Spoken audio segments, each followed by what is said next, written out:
अफराद का मजाक उड़ाना साबिक भारतीय क्रिकेटर्स को महंगा पड़ गया। हरभजन सिंह, सुरेश रैना, युवराज सिंह और गुरप्रीत मान के खिलाफ पुलिस में शिकायत दर्ज।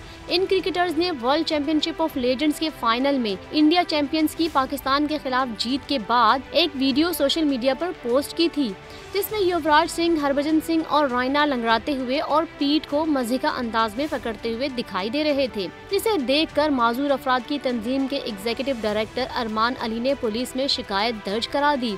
इस तंजीम ने वीडियो को तनकीद का निशाना बनाते हुए इसे माजूरों के लिए शर्मनाक करार दिया, जबकि वीडियो में क्रिकेटर्स का कहना था कि 15 रोजा वर्ल्ड चैंपियनशिप ऑफ लेजेंड्स के दौरान जिस्म की तौबा तौबा हो गई, हर हिस्सा जख्मों से चूर चूर है। पुलिस कंप्लेन के बाद हरभजन सिंह ने अपने रवैये पर माजरत कर ली है।